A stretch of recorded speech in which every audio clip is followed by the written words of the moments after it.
honorables députés, nous avons entendu et écouté attentivement les arguments que vous nous avez servis pour vous opposer à la révision constitutionnelle tendant à la suppression du HCCT et du 16.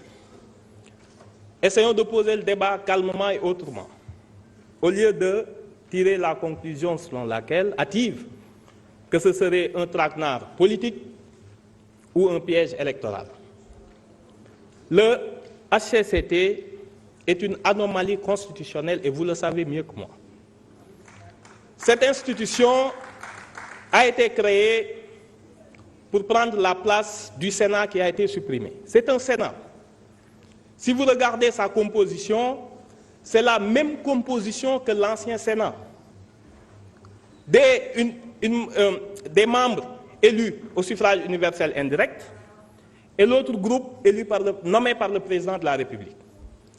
Le Sénat avait pour fonction d'assurer la représentation des collectivités locales.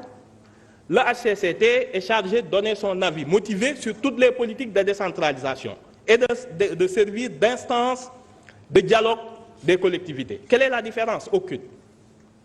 Et le vice est allé, Monsieur le ministre, jusqu'à donner le même numéro dans la Constitution, le 66.1 qui était réservé au Sénat, c'est le même 66.1 qui revient au HCCT. Maintenant, la question qui se pose, et c'est de là que dérive l'anomalie. Comment une institution investie du suffrage universel, même indirect, peut se retrouver cantonné à un rôle d'organe consultatif? Il n'a pas de compétence délibérative. C'est une anomalie. Quand on est le corollaire du suffrage universel, c'est de pouvoir délibérer, mais pas de donner un avis et un rapport uniquement destiné au président de la République. C'est de cela qu'il s'agit. Et vous n'avez pas lu l'exposé de motifs de la révision. Il est dit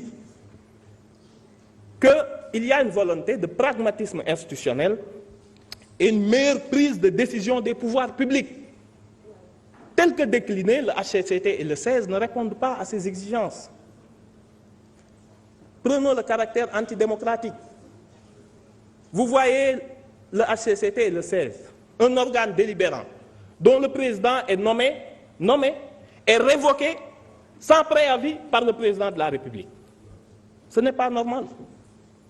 Démocratique, lorsque vous gagnez les élections locales, vous avez le maximum de maires et de présidents conseillers. Vous avez les 80 membres déjà du HCCT.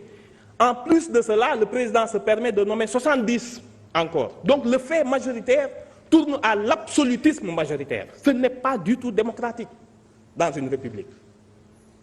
Qui plus est, analysons un peu l'efficacité de HCCT et du 16. Qui peut dire ici une loi qui a été prise, qui a été votée et qui a été inspirée par les travaux du 16 et du Conseil économique et social, malgré tous les problèmes que ce pays a connus? Le 16, le Conseil économique, social et environnemental. Le problème de la Falémé a été réglé récemment par le Premier ministre qui a suspendu l'ensemble des prospections minières autour de la Falémé. Où était le 16? Depuis 24 mois que les collectivités locales connaissent une grève sans précédent ininterrompue. Est-ce que vous avez entendu un avis motivé du HCCT? Je passe outre les problèmes d'emploi, les problèmes sanitaires, les problèmes sociaux. Voilà quelques problèmes. Et puis, on parlait du budget. Le 16 a été créé en 2012. Il a épuisé 82 milliards 735 millions et je passe le reste. Le HCCT a été créé en 2016 avec 66 milliards. Donc ces institutions, quand on vous dit c'est budgétivore, c'est vraiment 150 milliards. Merci. On ne vous demande pas de voter, mais de vous abstenir. Merci.